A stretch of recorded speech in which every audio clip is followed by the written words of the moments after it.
नमस्कार दोस्तों, स्वागत है आपका एक बार फिर से हमारे YouTube चैनल पर। दोस्तों, प्राचीन ग्रंथों के अनुसार समुद्र मंथन के दौरान समुद्र से विष निकाला गया था। इस विष को पीने के लिए शिव भगवान आगे आए और उन्होंने विष पान कर लिया। जिस माह में शिव जी ने विष पिया था वह सावन का माह था। दोस्तों, सावन के पहले सोमवार यहाँ पर बांधे एक जोड़ा हरी चूड़ी, 24 घंटे में देखे चमत्कार। दोस्तों, सावन का महीना मर्यादा और भक्ति का महीना होता है। सावन के पूरे महीने पर भगवान भोलेनाथ का नियंत्रण समझा जाता है। ऐसा समझा जाता है कि सावन के पूरे महीने में भगवान भोलेनाथ पूजा पाठ करने से प्रसन्न होते हैं। सावन भोलेनाथ का प्रिय महीना है। इस संबंधी अनेक पौराणिक कथाएं और धार्मिक मान्यताएं भी हैं। इसीलिए जनसाधारण लोग किसी और महीने में संयम और नियम का पालन ना करें, परंतु सावन के महीने में संयम और नियमों का पालन जरूर करना चाहिए। तो आज का यह वीडियो बहुत ही सुंदर है। दोस्तों, सावन के महीने का विशेष महत्व कुछ इस तरह से है। सावन के महीने में समुद्र मंथन हुआ था। सावन के महीने में ही माता लक्ष्मी समुद्र मंथन से उत्पन्न हुई थी और माता लक्ष्मी को धन की देवी का दर्जा प्राप्त भी सावन के महीने में ही हुआ था। सावन के महीने में भगवान भोलेनाथ भूलोक पर आते हैं और भूलोक पर जिनके घर में यथावत शिवलिंग रखे गए होते हैं उनके घर में भगवान आंशिक रूप से आते हैं। इस मास में भगवान विष्णु योग निद्रा में चले जाते हैं, तो सृष्टि का संपूर्ण कार्यभार भगवान भोलेनाथ के ऊपर होता है। दोस्तों, आज हम बताएंगे इस वृक्ष पर बांधे 2 जोड़ी हरी चूड़ी, जिससे आपकी हर इच्छा जल्द ही पूर्ण होगी। इस वृक्ष पर सावन के महीने में हरी चूड़ी बांध देंगे तो आपकी मनोकामनाएं जल्द ही पूर्ण होंगी। आपका आने वाला समय भी सुगमता से गुजरेगा और आपके जीवन की सारी परेशानियां समाप्त हो जाएंगी। तो यह बताने से पहले आपसे रिक्वेस्ट है कि वीडियो को लाइक ज़रूर करिए। दोस्तों, भगवान भोलेनाथ को यह 3 वृक्ष अत्यंत प्रिय हैं और इन वृक्षों की पूजा करने से शिव पूजा करने समान फल प्राप्त होता है। दोस्तों, इन वृक्षों के बारे में शास्त्रों में यह भी कहा जाता है कि मनुष्य जाति के कल्याण के लिए स्वयं भगवान भोलेनाथ और माता पार्वती इन वृक्षों के रूप में भूलोक पर अवतरित होते हैं, अर्थात उन्होंने भूलोक पर जन्म लिया था। पहले जानते हैं सावन में हरी चूड़ी का महत्व। दोस्तों, हरा रंग सौभाग्य और उल्लास का चिन्ह समझा जाता है, जो मन को जल्द खुश करता है। हरा रंग प्रकृति का स्वरूप समझा जाता है। माता पार्वती प्रकृति है और भगवान भोलेनाथ को पुरुष समझा जाता है। सावन में भगवान शिव जी को चढ़ाए जाने वाले बेलपत्र, धतूरा, भांग और दूब हरे रंग के होते हैं। प्रकृति निर्माण करने वाले भगवान भोलेनाथ हरे रंग से अति जल्द प्रसन्न होते हैं। सावन में जो महिला हरे रंग की चूड़ी पहनती है, हरे वस्त्र पहनती है, उसे अखंड सौभाग्य की प्राप्ति होती है। इसीलिए कहा जाता है कि जितनी भी माता बहनें हैं उन्हें पूरे सावन के महीने में हरे रंग की चूड़ी जरूर पहननी चाहिए, हरे वस्त्र धारण करने चाहिए। सावन के महीने में जो माता बहनें भगवान भोलेनाथ की पूजा करती हैं, शिव पूजा करती हैं, ऐसी माता बहनों को हरे रंग का वस्त्र ही धारण करना चाहिए। कदापि लाल रंग के वस्त्र धारण नहीं करने चाहिए। समझा जाता है कि लाल रंग के वस्त्र धारण करने से भगवान भोलेनाथ नाराज हो जाते हैं। तो दोस्तों, इस वृक्ष पर किसी भी सावन के सोमवार के दिन जरूर बांधे हरी चूड़ी। आपका दुर्भाग्य सौभाग्य में बदल जाएगा। कैसी भी परेशानी हो, आपकी गरीबी हो, कष्ट हो, कला हो, तकलीफ हो, जीवन में चल रही सारी समस्याएं जल्द समाप्त हो जाएंगी।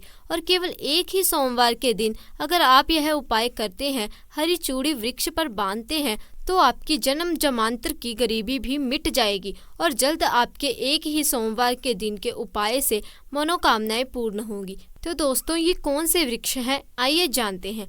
पहला वृक्ष है शमी का वृक्ष। शमी के वृक्ष को माता पार्वती और भगवान भोलेनाथ का स्वरूप कहा जाता है।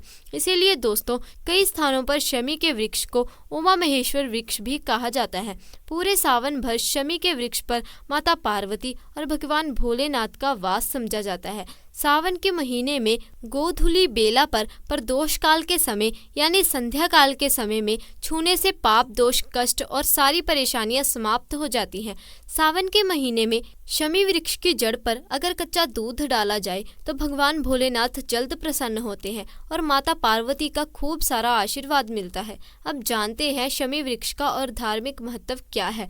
तो दोस्तों, प्रभु श्री राम ने लंका पर आक्रमण करने से पहले शमी वृक्ष की ही पूजा की थी। पांडवों ने अपने दिव्य हथियार भी शमी वृक्ष पर ही छुपा कर रखे थे। शमी का वृक्ष घर में लगा हो तो उस घर का कल्याण होता है, उस घर में सभी तरह के भौतिक सुखों का वास हो जाता है। तो दोस्तों, सावन के किसी भी सोमवार के दिन शमी वृक्ष पर उमा महेश्वर का ध्यान करते हुए 2 जोड़ी हरी चूड़ी और हरा रिबन जरूर बांधिए, या फिर हरे रंग की जो भी श्रृंगार की वस्तुएं आपको मिल जाएं वह जरूर भेंट करें। कोई भी आपकी मनोकामना हो एक ही सोमवार में पूर्ण हो जाएगी। पूरे सावन भर अगर शमी के पत्ते भगवान भोलेनाथ को उनकी पूजा में चढ़ाते हैं तो अष्टलक्ष्मी आपके घर में वास करती है। आपके घर में कितनी भी दरिद्रता हो, आपके घर में कैसी भी परेशानी हो, परेशानी समाप्त हो जाएगी और पूर्ण रूप से आपके घर में भौतिक सुख का निवास होगा। दूसरा वृक्ष है धतूरे का वृक्ष। धतूरे का वृक्ष भगवान भोलेनाथ के उग्र स्वरूप काल भैरव की ओर से उत्पन्न हुआ है।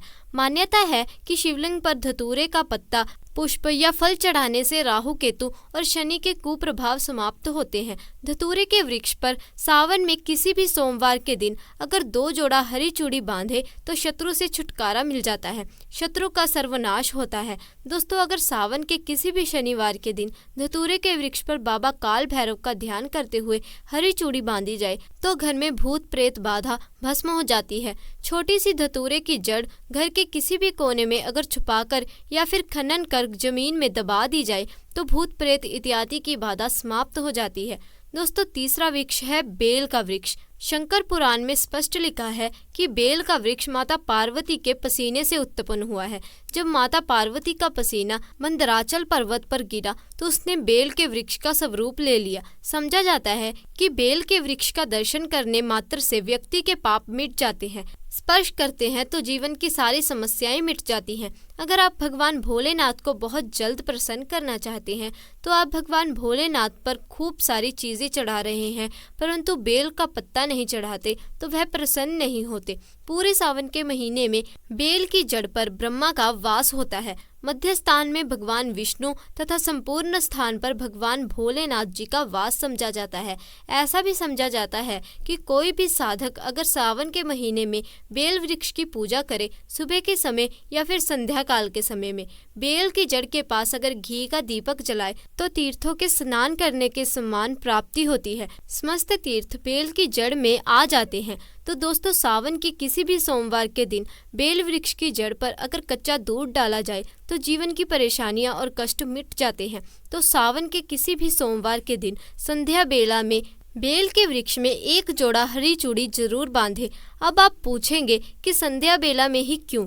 तो दोस्तों, संध्या बेला को ही प्रदोष काल कहा जाता है। प्रदोष काल के समय अगर भगवान भोलेनाथ और माता पार्वती की पूजा की जाए तो पूजा के प्रभाव बढ़ जाते हैं। इससे मनोकामनाओं की जल्द पूर्ति होती है। जैसे आप सुबह पूजा करते हैं उसका प्रभाव 100 गुना होता है, परंतु संध्या काल के समय जब आप पूजा करते हैं तो उसका प्रभाव 1000 गुना ज्यादा बढ़ जाता है। तो संध्या काल में ही घी का दीपक जलाएं। दीपक जलाने के बाद आप 1 जोड़ा हरी चूड़ी बेल के वृक्ष पर जरूर बांधे। एक सोमवार के दिन यह उपाय करने से आपकी मनोकामनाएं पूर्ण हो जाएंगी। और जब सावन में बेल के पत्ते आप भगवान भोलेनाथ को चढ़ाते हैं तो कम से कम 5 पत्तों पर सफेद चंदन से श्री राम लिखकर उन्हें जरूर चढ़ाएं। इससे भगवान भोलेनाथ जल्दी प्रसन्न होते हैं। तो दोस्तों, सावन के किसी भी सोमवार के दिन इन 3 वृक्षों में से किसी भी एक वृक्ष पर हरी चूड़ी जरूर बांधे, आपकी मनोकामना पूर्ण होगी। कमेंट में ओम नमः शिवाय लिखना ना भूलें। उम्मीद करते हैं आपको जानकारी पसंद आई होगी। ऐसे ही धार्मिक जानकारी दिलाने वाले वीडियोस देखने के लिए चैनल को सब्सक्राइब करें। आपका बहुत बहुत धन्यवाद।